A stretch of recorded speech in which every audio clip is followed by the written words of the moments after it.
Welcome back to the Laurence McKenna channel. It's good to have you guys. Today we're talking the youth with England. They've just beaten Ukraine 2-0. Rather an easy result. England sort of plundered to it in the end, mostly because the older players weren't setting the example for the younger guys. The younger guys very much set an example for the older guys. And I wanted to talk about some of those shining stars for England. Bukayo Saka with a great goal today. There was an almost Mo Salah-esque element to him. I love Jude Bellingham and Rice in the midfield. Those two are the bedrock for the next however many years. And then even at the back, you've got Chilwell, you've got Stones, and then you've also got Pickford, who's, relatively young for a goalkeeper at this point, probably going to have a couple more years in him. But the point is, there is youth coming through. Even the substitutes that came on, I really like Gallagher. I really still like Grealish. I think there's a lot to still be said for this England side growing and changing and getting into the next tournament with some real momentum behind them. I know every time between every tournament we build them up, but England top of the group as I record this video on 6 points. They've got two results which in previous years you would have said would have been very difficult. One against a slightly diminished Italy and one against the Ukrainian side. You can understand why they're currently a little bit diminished, probably slightly depleted and probably just a little bit blah towards a lot of things going on in football. But the point is, youth within this England team is so important. It is the thing which is currently driving England forward. It is the thing which is making England the identity that it currently has. And as much as Harry Kane contributes some goals, as much as he's adding to that great number that I spoke about in the last video, it's just much more exciting to watch the young guys within the side. And I kind of like the way they gel with the older guys. I like the way they gel with Harry Kane. I like the way that they support Jordan Henderson. I like the way that you see your Maguires and even your Walkers kind of leaning on the younger guys, looking for the younger guys. You can see them actively trying to pick those guys out and make something of them. And then even then, right, I know that we're talking about the next tournament, but I love the way that at least in this iteration, he's included some guys who are a little bit older. Some guys who probably thought that their England chance might have been gone under another manager or possibly gone because, they just hadn't made it into any of the tournaments. Maddison in here, Ivan Toney in here. I really enjoyed both those guys coming to the team. And then not only that, but you've also got the likes of your Eric Dyers on the bench, and even your Kieran Trippier is still there, who are much more solid England guys, but just not squad fillers at this point. We're talking about real quality coming on. We're talking about game-changing elements from each of these players, which can really make a difference for England. Now, I'm not going to act like there weren't long swathes of this game where it looked like England were just allowing Ukraine to have the ball. It looked like England was sort of playing.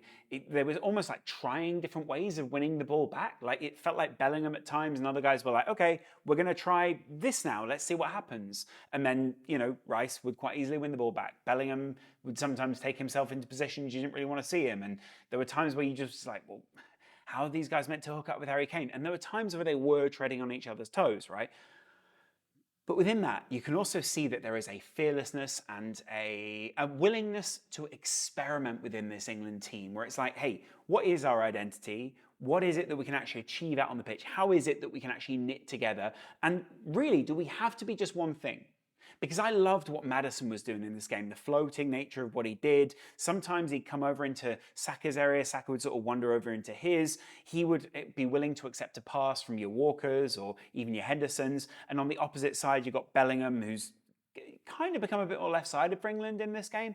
But, he's hooking up really well with Chilwell. By the way, I can't say enough good things about Chilwell. His range of passing, his willingness to get forward, his brilliance at the back, his interchange with Bellingham. Those two seem to have a really great understanding. His understanding with the rest of the team. You see now why Chelsea wanted him, why they, really, really want to pin the tail on the dog, sort of, hang their hat on Chilwell for the next few generations, because this guy is real quality, especially when he's fit. And I know that there are elements where it's like, oh, will he really be fit? Is he going to be good at Chelsea for a while? This guy is, I feel like I just look at him and I'm like, I just love that guy as a left back. I love Andy Robertson as a left back at Liverpool, but Chilwell has this, it's a quality where you imagine he could play in midfield. Can I put it that way? It's a quality where you're like, okay, I can see you slipping inside. I can see you working in a Pep system, in a Klopp system, in a Tuchel system, in a Nagelsmann system. There are so many different ways that you see him playing, and I just love that as well. And then on the other side, Walker, I kind of feel like Walker's time in the England team is sort of done at this point. I don't know if you guys agree. We had Kieran Trippier on the bench. I don't understand why he isn't really starting games. It, I just feel like there's times where he's one of the weaker links along with Maguire in the side. I'm kind of wondering whether Southgate is waiting for someone stronger, whether these guys are just too much of a... They're maybe more like... Imagine it this way, right? Like you've got a balloon, right? And you've got the string, which is fine, but then you've got the balloon and you just want to tie it down. These guys are the tie. The balloon can float all around and be carried away by the wind and crazy things can happen, but your Walkers and your Stones and your Maguires, actually more like your Walkers and your Maguires, are more the people that you hang the balloons off, right? The balloons are flying all over the place. They want to go to other places. They're able to switch in different formations. They're able to move all over. But we've kind of got the solid position that they can work from. That's what I see Maguire and Walker in this current iteration for England. You kind of see Henderson sort of being similar in the midfield and Harry Kane sort of being similar. But even with age, even with, it's not like these guys are old, by the way, like they're still pretty young guys. But even with age, we're seeing that these guys are willing to adapt and change within certain formations. They're willing to be leaders within the England side. They're willing to show a solid nature that allows these other guys like Saka to just drift inside sometimes, drift outside, interchange with Henderson or a Rice or a Bellingham if those guys get forward. Maddison and Saka, I love that link up between the two of them. And it's the understanding that I'm getting at with this England side. And the fact is, we haven't had that in previous England generations.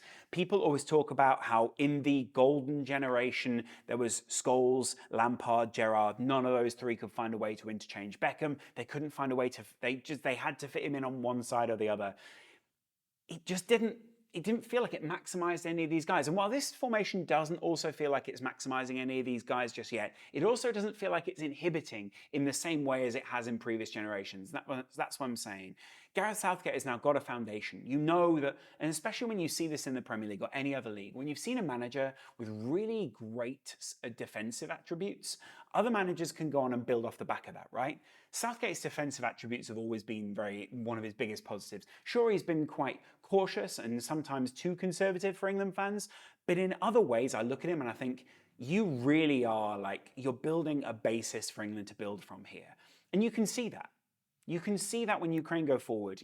There is a confidence in midfield for them to dive in, and there are times they dive in, it's silly, but there are times where they dive in, Rice, Bellingham, and Henderson, and even the Sakas and your Maddisons, and you see those guys willing to just be like, okay, I'm going to take a risk, try and win the ball back here, and if I win it back, then cool, we're high up the field, that's great, but if I don't, I've got a really solid back line behind me, I've got some guys who have great pace, and I trust whatever's going to happen there. And you can see, it takes real moments of brilliance like Italy had, or like a moment where they catch Maguire out of position and they score there in order for that to happen. That front line was obviously, they had Zinchenko in midfield, one of the premier midfielders and most formed midfielders in the world right now. They also had Malinovsky on one side, fantastic. They had Mudryk on the other.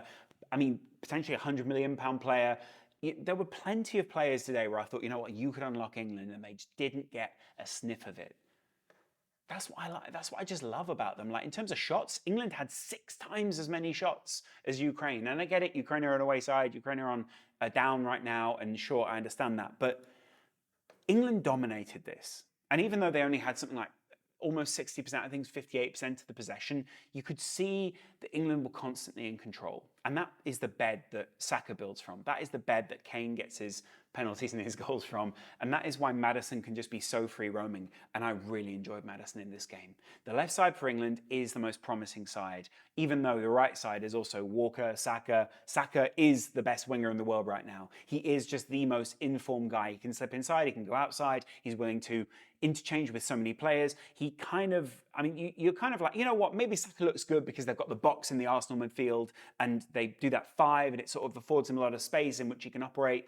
Even when they're not doing that with England, he's still quality. He carries the ball beautifully. He gets inside, opens up his body and just curls one home, and it is beautiful. There was almost an element, dare I say it, of Hazard about him when he did it. He's that small, low center of gravity, the strength to fight another player off.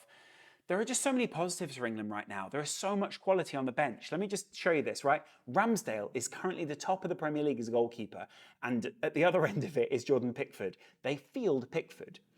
Grealish is there. Grealish comes on as a sub in this game. Ivan Toney comes on. Fantastic. Fraser Forster's just sitting on the bench. Sure. Mark Gray, Dyer. I love Calvin Phillips. Didn't even need to come on in this game. Whilst everyone else is busy trying to hobble, between Rodri and Odegaard out in other internationals, this England team are just floating through games. So I'm excited about what this England side is currently doing. It feels nice to watch. It feels pleasant. There isn't the same anxiety we used to have. There is a really good camaraderie between the guys, and there is a great interchange and intelligence that is being shown by these people. So let me know what you guys think in the comments below. Is this England side good enough to win something still?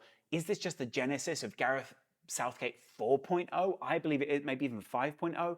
What comes next for England? And is Saka really the best in the world on the wing right now? Or at least in the Premier League? In the world, it is possible. There are just some really exciting wingers. Anyway, let me know, and I'll see you guys in the next video. Much love. Bye.